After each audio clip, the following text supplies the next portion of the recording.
nesse exemplo desse rapaz, né, do Uber ali, às vezes eu vejo nessas falas dele, ele só repetiu o que ele consome nas redes sociais. Isso. Você acha que está acontecendo isso mesmo, assim? É loucura da minha cabeça? Em que sentido? Que as pessoas estão muito, assim,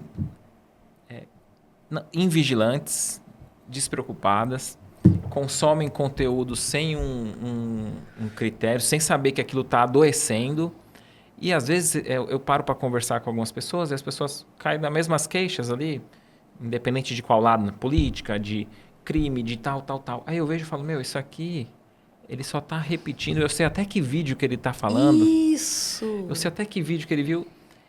E ele toma como se fosse dele, né? Parece ideia própria. Então, a mente dele fica uma mente obsediada, assim, até por... Não só por espíritos, que devem se aproveitar com certeza dessa conexão, mas contaminada de tantos pensamentos que não são nem dele. Ele nem escolheu direito, mas ele só repercute. Então, assim, aquilo que ele passa um dia inteiro olhando, só conteúdo negativo, quando ele vai conversar com alguém, só tem isso. Ele só tem isso. É verdade. A gente tem que estar mais vigilante também no que a gente consome. No que a gente consome. Nossa, e você falou uma coisa verdadeira, assim.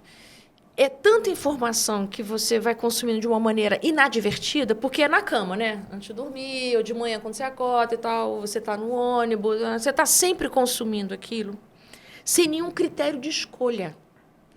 E quanto mais você aperta o sim, né? Que você gostou daquilo, ou às vezes você aperta até de uma maneira... Ou nem aperta, a tela a inteligência é tão... Só o tempo que você fica na tela, ele gostou disso, joga mais. Eu vou mandar mais coisas parecidas.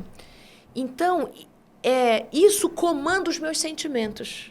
Porque vamos imaginar que eu só estou consumindo cenas de violência, ou cenas fúteis, conteúdos sempre iguais. Então, aquilo vai formando, o que eu já falei aqui, da nossa psicosfera.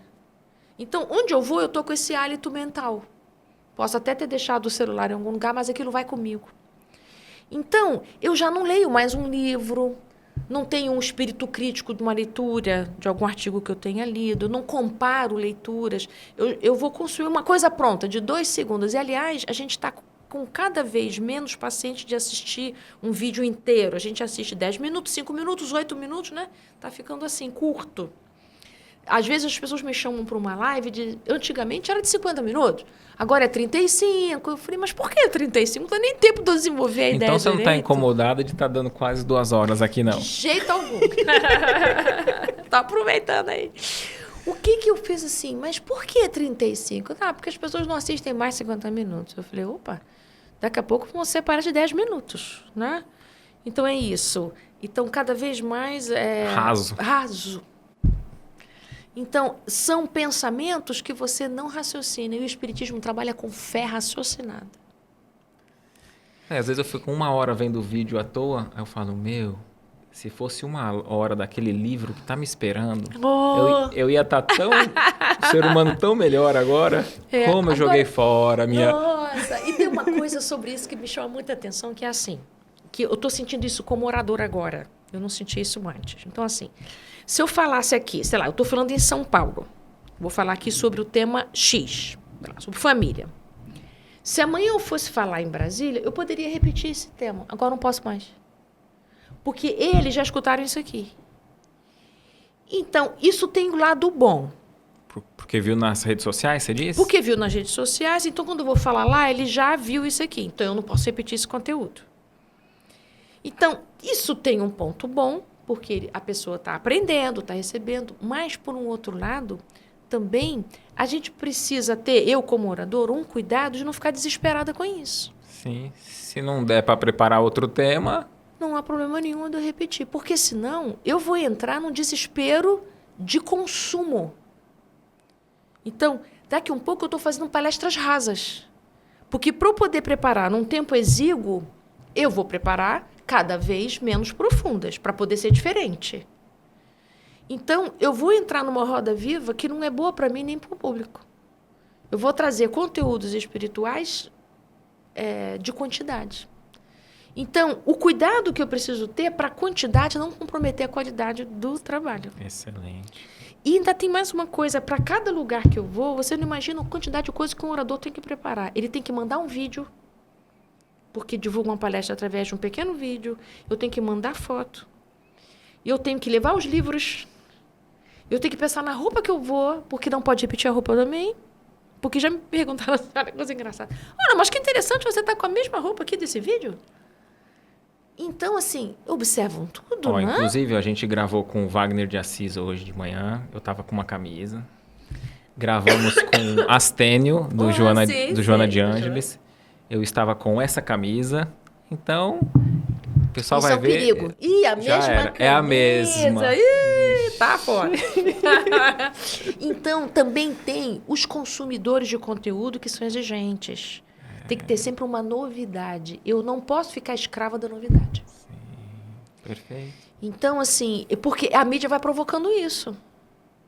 Né? Essa aceleração vai provocando isso. Eu tenho que estar sempre dando uma novidade, uma coisa nova. Por exemplo, eu estava autografando o livro Mãe, que eu não lancei há pouquíssimo tempo. Qual é o seu próximo livro? Eu disse, mas peraí, eu estou lançando esse. Entende?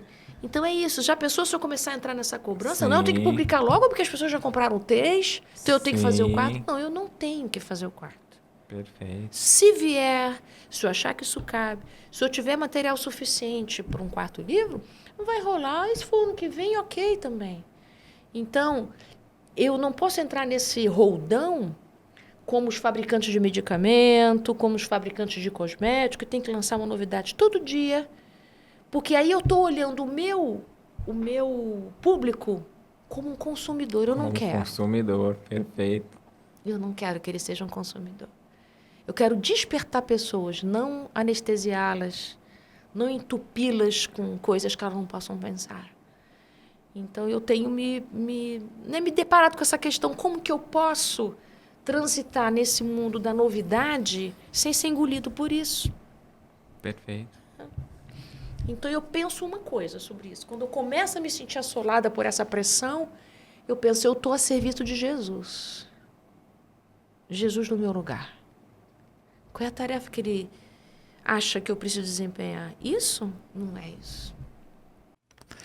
O que você achou desse corte? Coloca aqui nos comentários a sua opinião sobre esse tema. Para ver o episódio completo, é só pesquisar Recomeçar Podcast Espírita. E caso tenha ficado alguma dúvida sobre a doutrina espírita, é perfeitamente normal. Procure ler as obras de Allan Kardec.